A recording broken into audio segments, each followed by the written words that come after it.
Il y a peu, je me suis rappelé de la chose la plus drôle que l'on m'ait dite.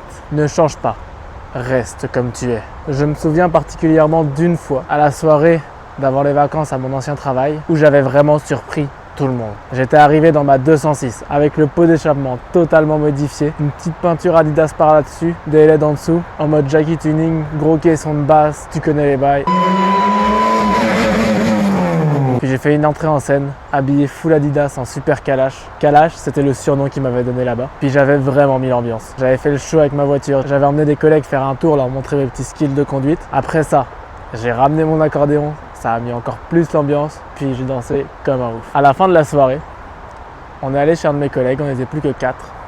Et je me souviens très bien de ces mots. Il m'a dit « Franchement, Kalash, ne change pas. Reste comme tu es. » Ces paroles m'ont beaucoup travaillé, parce que peu après ça, j'allais tout quitter pour aller au Québec. Aujourd'hui, je comprends totalement ce qu'il voulait dire. Il me disait de ne pas m'arrêter, de continuer à vivre comme je le voulais, en n'en ayant rien à foutre de ce que les autres peuvent penser de moi et de kiffer ce que je fais, comme je l'avais montré à cette soirée. Mais sur le moment, je le voyais surtout comme « ne change pas du tout, reste exactement comme tu es maintenant ». Comme si j'étais déjà arrivé à mon apogée. Et sachant que j'allais quitter ma famille et mes amis pendant très longtemps pour vivre dans un endroit totalement différent du leur, c'est sûrement la chose qui me faisait le plus peur. De changer tellement qu'ils ne me reconnaîtraient plus et que ça ne fonctionne plus entre nous. Tu m'aimes, tu priais pour que je revienne.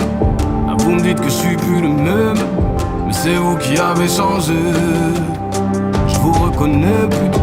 Vous étiez plus vrai dans mes rêves. Depuis que j'ai les pieds sur la terre ferme, mon esprit ne cesse de tanguer.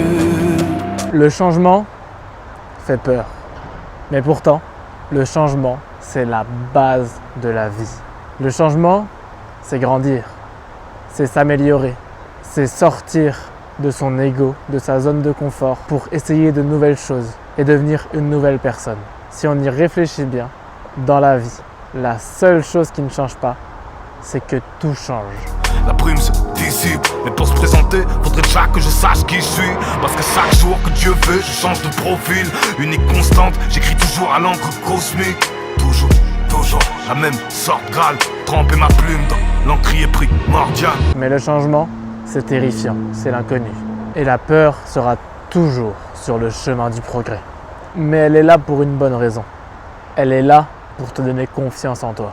Elle est là pour que tu sois fier de toi, d'avoir vaincu tes peurs. Je me vois monter, j'ai que peur qu'on tombe. Le destin sourit mais j'ai peur qu'il mente. J'ai plus peur du noir, j'ai plus peur des ombres. Bientôt j'ai plus peur du monstre. Bientôt j'ai plus peur du temps. Bientôt j'ai plus peur du monde. Et c'est au moment où tu as le plus peur qu'il faut sauter. Et j'ai compris que vivre c'est comme savoir voler.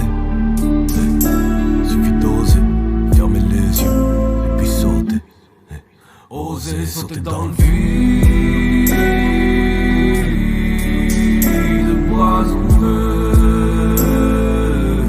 Car la peur t'indique le bon chemin. La peur te montre la voie. Et j'ai déjà connu de gros changements dans ma vie. En primaire, j'avais 2 amis, un style complètement éclaté. T-shirt Spider-Man à manches longues, jogging trop court, chaussettes longues, crocs, une touffe sur la tête, bref, claqué. Et je m'en battais très fort, mais alors très fort les couilles de ce que les autres pouvaient penser de moi. On n'est plus un exploit près, 2008, je marche en Ernest dans la tête. Je me sens frais, je sens que je vais monter les marches une par une. 2022, là j'ai plus de lacunes, pas au top, donc j'ai plus d'excuses la rue. Puis, je suis arrivé au collège. J'ai commencé à mettre des jeans, changer de t-shirt, couper mes cheveux courts, et j'ai aussi eu un gros changement mental. Ce que je pensais ne comptait plus. Mais à mes yeux, ce que les autres pensaient de moi était le plus important. J'ai passé tout le collège à changer d'amis, à me sentir seul. Et j'ai commencé à avoir des complexes. Je m'étais volontairement enfermé pour laisser la place à un être plat et sans vie. Et ça, jusqu'au dernier jour de 3e. Ce jour-là, j'ai décidé de ramener mon accordéon et de jouer dans la cour, au milieu de 500 élèves qui pouvaient me juger et me détruire à tout moment. J'ai ressenti une énorme peur. Mais je me suis dit, c'est trop tard. Maintenant, fais-le. et j'ai commencé à jouer. Et là, une chose incroyable s'est produite. De plus en plus d'élèves venaient autour de moi. Des amis, des personnes que je ne connaissais absolument pas et même des ennemis. Je les voyais tous me regarder avec envie. Et ce jour-là, j'ai compris ce qui n'allait pas dans ma vie. Que m'enfermer pour me normaliser était la pire chose que je pouvais faire. J'aime plus les demi-tours, plus les longs discours. Je suis qu'un enfant du paradoxe, élevé au pitch au Looney Tunes. Baguette de pain bulletproof avec 2 carrés de chocolat. Avant que je me dise que j'étais capable de sortir de ma chambre, j'ai mis du temps. Je devais m'exprimer, vivre ma vie comme je l'entends, que ça plaise ou non. Spoiler, ça plaît 30 fois plus que de se brider. Il n'y a pas longtemps, mon frère est allé aux 50 ans du collège et il a parlé avec le CPE. Il lui a dit « Aubin, depuis son arrivée en 6e, il a toujours été dans son monde, seul, un peu à l'écart des autres, jusqu'au jour où il a ramené son accordéon. Ce jour-là, tout le monde a changé son regard sur lui. J'étais devenu la star du collège le dernier jour. Et il m'aura fallu 4 ans d'incarcération pour réussir à me libérer. C'en est fini de me dire que j'ai trop de rêves, de passer mon temps à toujours demander pardon. C'en est fini que je me plie à ce que les autres aiment, oublier mes rêves et retourner au charbon. C'en est fini de me plaindre et me répéter mais quelle vie, être bien mais seulement sur les selfies. Après ça, je suis arrivé au lycée. J'avais encore changé de style, je mettais des polos, j'ai commencé à laisser pousser plus le dessus de mes cheveux et à les laisser boucler. Avec une approche beaucoup plus, je m'en bats les couilles de vous, je fais ma vie. Et je me suis fait des amis que je n'aurais jamais pu avoir au collège. Je les avais choisis, c'était pas du par défaut. Après le lycée, j'ai eu ma 206, j'ai commencé à faire des soirées et j'avais toujours un style assez discutable. Puis un jour, avec mon meilleur ami, on est allé en boîte. Avec 2 filles qu'on avait rencontrées la fois d'avant. Puis avant de rentrer, mon meilleur ami était devant et je les ai entendus dire « Waouh, il a vraiment trop de style ». Et là, je me suis dit « Merde, j'ai toujours un style éclaté ». Après cette soirée, j'ai mis à donner tous mes anciens vêtements et j'ai refait ma garde-robe de A à Z. Un style très varié, assez streetwear et aussi assez coloré. J'avais des tenues vraiment pas ouf. Je m'en rendais pas vraiment compte sur le moment, mais j'en avais d'autres qui étaient vraiment incroyables.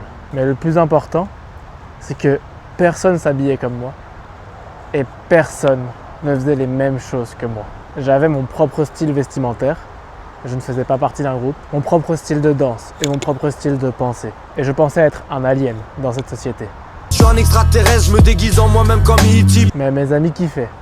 Ils dansaient avec moi, on parlait beaucoup et on réfléchissait ensemble. On était un petit groupe de 4. Je nous voyais un peu comme un groupe d'extraterrestres dans leur soucoupe volante. Et ça, jusqu'au jour où on est allé à l'anniversaire d'un ami un peu plus éloigné. Et je ne me voyais absolument pas me lâcher là-bas. Je connaissais 6 personnes sur les 30.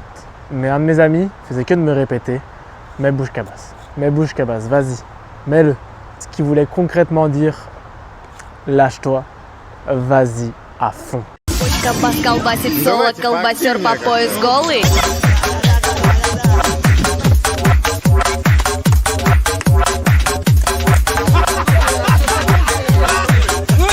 Колбасер по пояс голый. Ce que du coup j'ai fini par faire et je me suis lâché. Et là, à part 5 ou 6 personnes que je n'ai même pas remarquées, tout le monde était à fond. Personne me trouvait bizarre, tout le monde kiffait. Ça a mis le feu à la soirée. Puis après ça, on a enchaîné. C'était une sacrée soirée. Et ce jour-là, je me suis rendu compte que nous n'étions pas seuls dans cet univers. Et le plus drôle là-dedans, c'est que tout le monde pensait que j'étais complètement torché, que j'avais bu ou fumé, alors que j'étais totalement à jeun. Plus tard, ça m'a valu quelques désaccords avec des personnes qui ne me connaissaient pas sur le fait que je pouvais prendre ma voiture alors que j'étais totalement dans l'état de le faire. Après ce jour, c'était soirée sur soirée, aussi bien à 2 qu'à 20. J'ai vraiment kiffé. Mais je sentais qu'il me manquait quelque chose. J'avais déjà commencé les démarches pour partir au Québec avant que tout cela n'arrive. Seulement, j'avais l'impression que j'allais tout détruire. Tout ce que j'avais galéré à construire jusqu'à présent. Moi, le mec chelou, qui avait pas trop de style, qui était pas très beau et qui avait pas beaucoup d'amis, qui avait comme exemple son grand frère qui lui était super sociable, beau gosse, fort et cool, j'avais réussi à réaliser un de mes rêves. Devenir cool et avoir plein d'amis. Je suis même parti plus loin que mon grand frère. Je ne dirais pas que j'ai eu plus d'amis, mais je pense que j'ai eu un plus gros lâcher-prise. J'étais devenu marginal. Le jour où j'ai quitté mon ancien travail avant de partir au Québec, mon ancien patron m'a remercié, m'a dit que si je voulais retravailler là-bas, j'étais toujours le bienvenu. Puis il m'a dit que j'étais quelqu'un de peu orthodoxe. J'ai dû aller faire une recherche sur Google pour comprendre, mais en gros quelqu'un qui ne suivait pas les codes, qui ne suivait pas les normes. Les quelques mois avant mon départ, je me disais que j'avais réussi à réunir les personnes que je trouvais les plus incroyables, qui ne marchaient pas dans le sens de la société, dans le sens de la norme, avec qui je pouvais parler, rire et danser, et que j'allais tout abandonner. Et cette idée me terrifiait. Sauf que je sentais qu'il me manquait quelque chose, que je ne pouvais pas m'arrêter sur cette simple réussite. L'aventure m'appelait. Je suis parti. Guidé par le son des astres, aux sirènes au pays, on veut affronter les vies. Attends, puis défier Poséidon, chanter dans les pires tempêtes. Aller là où personne n'a plus peur du temps. Partir à tout jamais, devenir sans terre. Et accepter que l'eau est la couleur du sang. Il a pris la mer, comme il le rêvait. Il a pris la mer,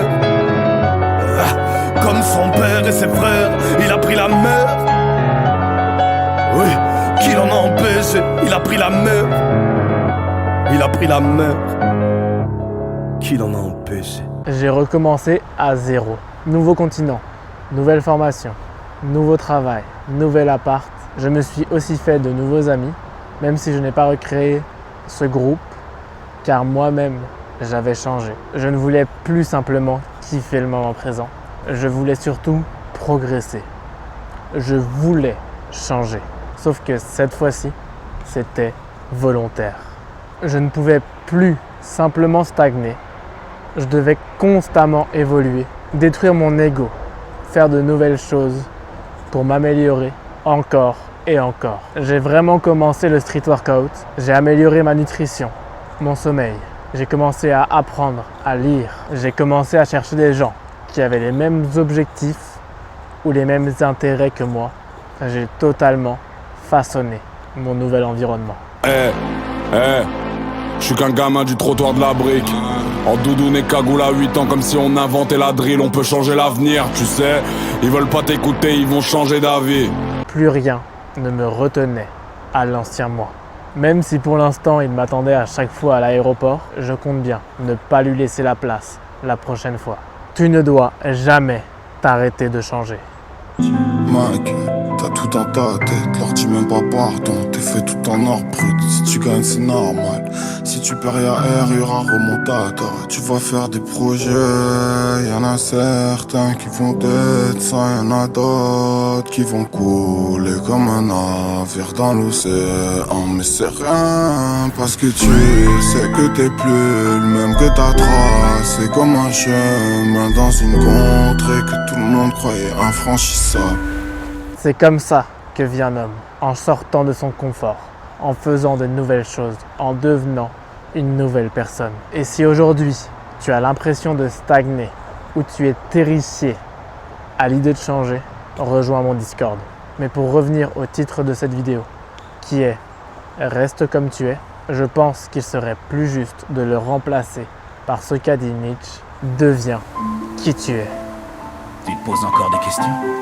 C'est pas important ce que je suis, c'est ce que tu es qui est important. Et si je te suis depuis le début de ton aventure, c'est pour t'aider à comprendre ça. Tu t'en es pas rendu compte, mais t'as évolué. Et je suis fier de toi. J'espère que tu continueras à avancer dans ce tunnel. Même si tu ne vois pas la lumière qui est au bout, parce que c'est pas la fin qui compte. C'est le chemin à la clé. Ton chemin, c'est ton histoire. Alors écris-la, coûte que coûte. Même si elle est étrange.